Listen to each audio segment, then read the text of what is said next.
Hello everyone, welcome back to my channel Learn Biology in Easy Way. Today's topic is extraembryonic membrane, the layers enclosing the embryo inside the uterus. First of all, I am going to discuss about the formation of yolk sac. Immediately after the completion of gastrulation, formation of yolk sac begins at its end at 5th day of incubation. Yolk sac forms first among the all four extraembryonic membranes. As the early blastoderm expands, the extraembryonic splachnopleuron continues to spread over the yolk mass and encloses the yolk called yolk sac. The sac does not completely envelop the yolk, leaving a small ventral passage through which the remains of albumin are absorbed.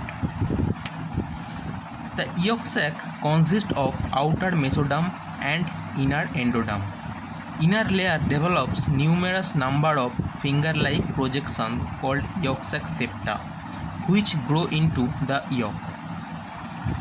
After formation of amnion, embryonic ventral folds move towards one another, resulting in the formation of a tube-like somatic umbilicus in their intermediate space. Coincidentally, intraembryonic splachnopleuron folds to establish a walled gut in the embryo. The wall of the yolk sac is continuous with the gut wall by a narrow yolk stalk, which in fact a tube within the somatic umbilicus. On second and third day of incubation, internally the area opaca becomes richly supplied with the blood vessels called area vasculosa, and the outer part of area opaca is known as area vitellina. Vitelline arteries and vitelline veins are extended through the yolk stalk from the embryo to the yolk sac, where they form a network of blood vessels. Next, the formation of allantois. After 72 hours of incubation, from the tail region of the embryo, a bird-like outgrowth takes place. This bird is known as allantoic bird. Within 96 hours of incubation, this bird grows out into extraembryonic coelom of the embryo and proceeds as a sac within the extraembryonic coelom. As this bird is an outgrowth of the hindgut, so it is made of endoderm only. When this bird goes through the extraembryonic coelom, it is made of splachnopleuron, that is endoderm inside and mesoderm outside. This bird is filled up with allantoic fluid, so swells like a balloon. Allantois rapidly grows through the extraembryonic coelom and within 9 to 10 days of incubation completely surrounds the embryo. Its splachnic mesoderm comes in contact with the somatic layer of mesoderm, and two mesoderm fuse to form chorioallantois, which is a double-layered mesoderm. Gradually, blood vessels are formed in the chorioallantois. These blood vessels joins with embryonic circulation through allantoic arteries and veins. This is called allantoic blood circulation. When the embryo comes out by breaking open the cell, the allantois left behind as a twisted fold which remain attached to the inner wall of the cell.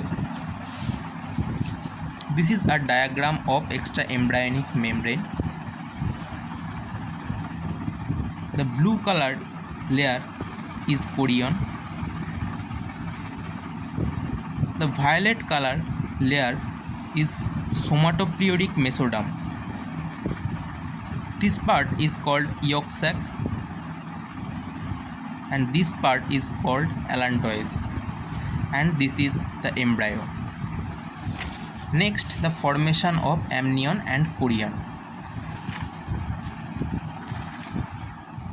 Amnion and chorion both develops simultaneously and are derived from extraembryonic somatopleure. After 13th hour of incubation, the embryo sinks into the yolk and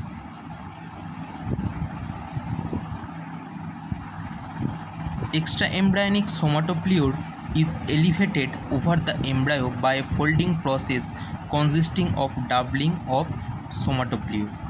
Initial elevation is over the head region of the embryo, producing a double somatofluidic head called head fold of the embryo.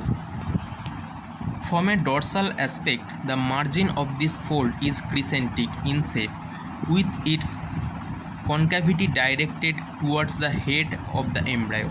As the embryo increases in length, the head grows forward into the amniotic fold.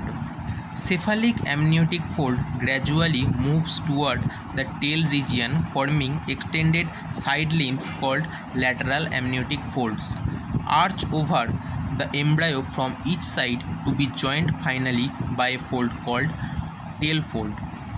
The place where amniotic folds meet is called seroamniotic connection. This connection is opened before hatching of the embryo. The fusion of the amniotic fold results in the formation of two sac-like membranes. Inner somatofluid membrane becomes amnion and the outer one becomes chorion. The cavity between amnion and the embryo is called amniotic cavity, which is lined by ectoderm. The muscle fibers differentiate and the amniotic cavity get filled with amniotic fluid. The cavity between the amnion and chorion is called amniotic cavity or exocele, which is lined by mesoderm, and chorion is lined by extraembryonic ectoderm. Thank you.